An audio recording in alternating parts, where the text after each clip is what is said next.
मैं उपाय बताता हूँ, सुनो। उस उपाय से तुम्हारा परम कल्याण होगा, क्योंकि त्रिलोकी में उपाय करने से ही कार्य की सिद्धि होती है। मैं तुमसे जिस उपाय का वर्णन करूंगा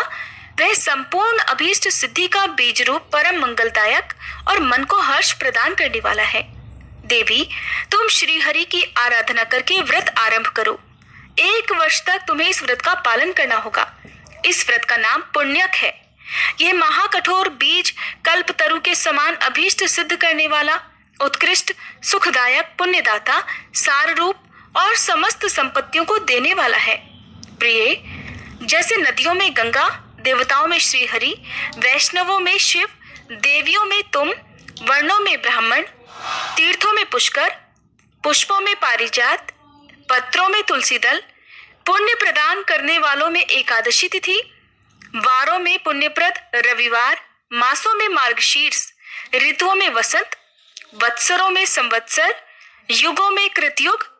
पूजनियों में विद्या पढ़ाने वाले गुरु, गुरुजनों में माता, धनों में रत्न, प्रियजनों में पति, बंधुजनों में पुत्र, वृक्षों में कल्पतरु, फलों में आम का फल, वर्षों में भारतवर्ष, वनों में वृंदावन, स्त्रियों में शतरूपा, पुरियों में काशी,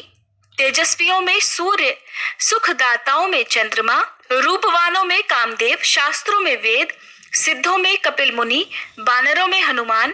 क्षेत्रों में ब्राह्मण का मुख, यश प्रदान करने वालों में विद्या और मनोहारिणी कविता, व्यापक वस्तुओं में आकाश, शरीर के अंगों में नेत्र, विभवों में हरि कथा, सुखों में हरि का ध्यान, स्पर्शों में पुत्र का स्पर्श,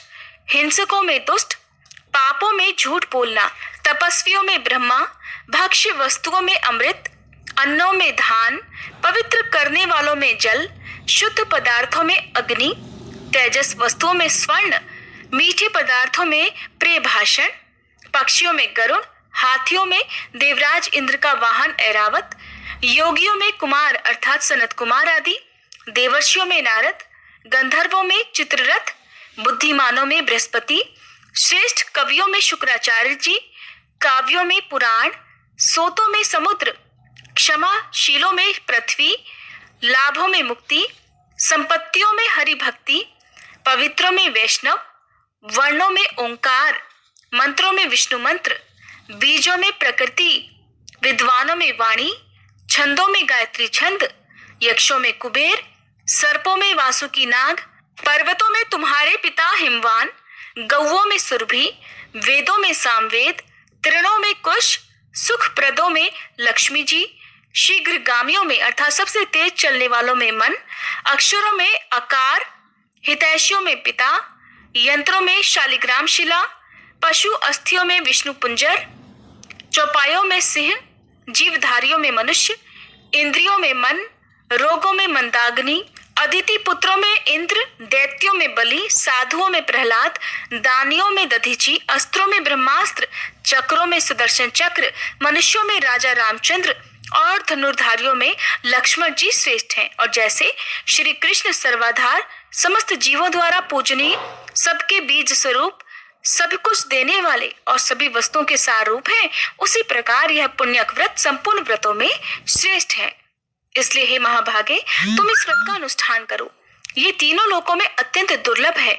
इस व्रत के पालन से ही तुम्हें संपूर्ण वस्तुओं का सार रूप पुत्र प्राप्त होगा। इस व्रत के द्वारा संपूर्ण प्राणियों के मनोरथ सिद्ध करने वाले श्री कृष्ण की आराधना की जाती है, जिनके सेवन से, जिनके दर्शन से मनुष्य अपने करोड़ों पितरों के साथ मुक्त हो जाता है।